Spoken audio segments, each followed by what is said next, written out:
The universe appears to be 13.8 billion years old. Earth is like 4.5 billion years old. In another 500 million years or so, the sun will expand and probably evaporate the oceans and make life impossible on Earth, which means that if it had taken consciousness 10% longer to evolve, it would never have evolved at all. Just 10% longer. And I wonder how many dead one-planet civilizations there are out there in the cosmos that never made it to the other planet and ultimately extinguished themselves or were destroyed by external factors. Probably a few.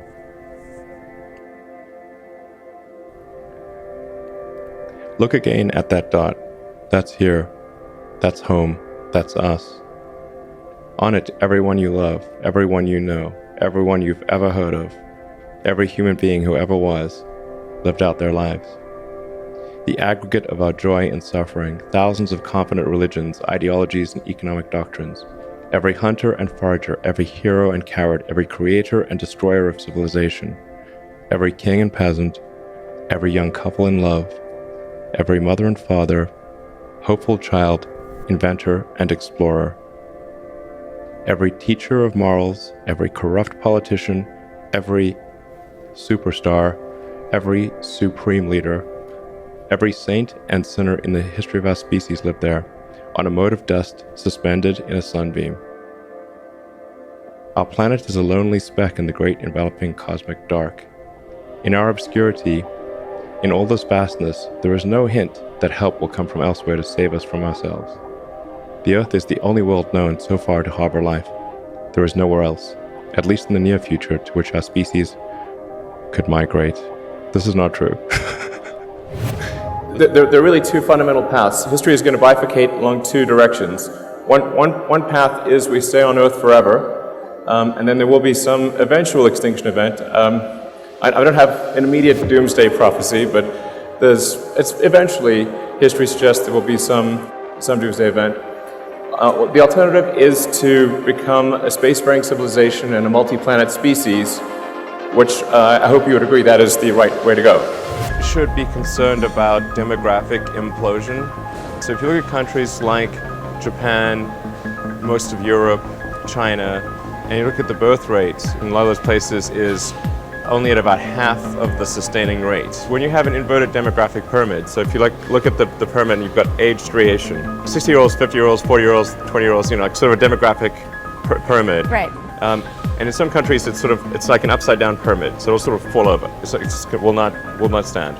What we'll actually have in those countries is a very high dependency ratio, where the number of people who are retired is very high relative to the number of people who are net producers. And so you cannot, the social safety net will not hold. We didn't evolve for this because we sort of evolved to just always procreate, and there wasn't birth control or anything. Right. Just like have lots of babies. It's like pop the course, and like hopefully some of them would survive. That was like all of human history until very recently. And now it's you've got cases like Japan where adult diapers outsell baby diapers.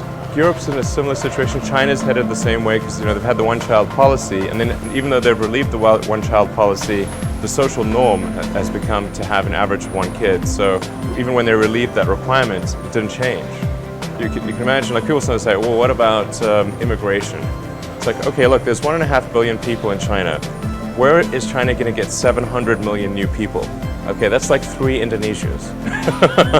It's like, it doesn't work. And the full gravity of this is not well understood, but will become a severe issue in the next few decades.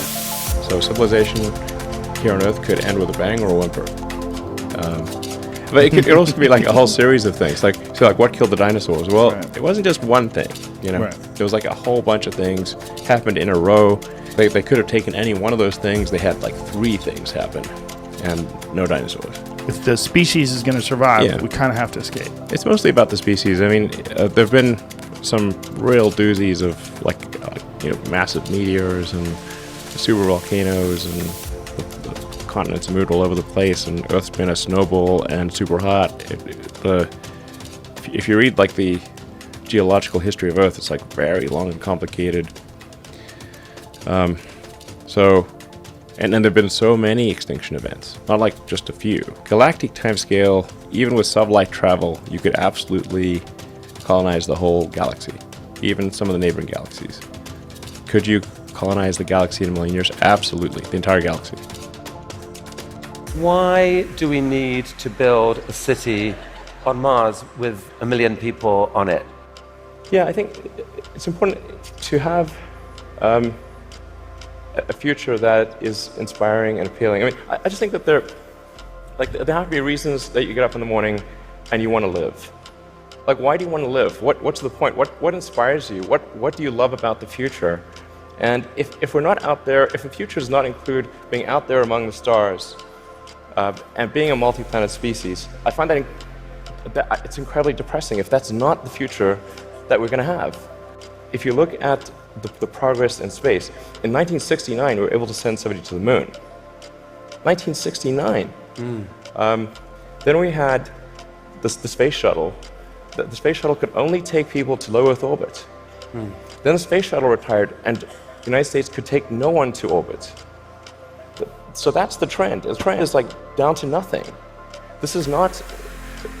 People are mistaken when they think that technology just automatically improves. It does not automatically improve.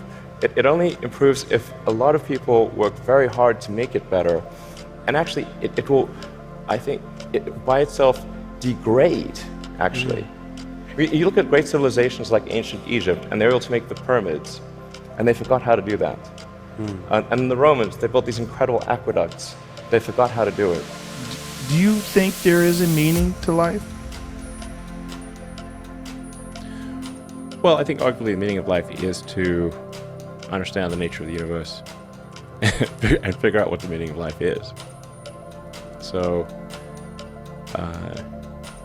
like I said, I think we don't quite know the right questions to ask. And if we learn more about the universe, if we expand the scope and scale of consciousness, then we are better able to ask the questions about the answer that is the universe. I mean, I think being a multi-planet species and being out there among the stars is important for the long-term survival of humanity. And that's one reason, kind of like life insurance for life collectively, life as we know it. But then the part that I find personally most motivating is that it creates a sense of adventure, and it makes people excited about the future. And if you consider two futures, one where we are forever confined to Earth until eventually something terrible happens, or another future where we are out there on many planets, maybe even going beyond the solar system, I think that second version is incredibly exciting and inspiring, and there need to be reasons to get up in the morning. You know, life can't just be about solving problems. Otherwise, what's the point? The value of beauty and inspiration is very much underrated, no question. But I want to be clear, I'm not trying to be anyone's savior. That is not I'm just trying to think about the future and not be sad.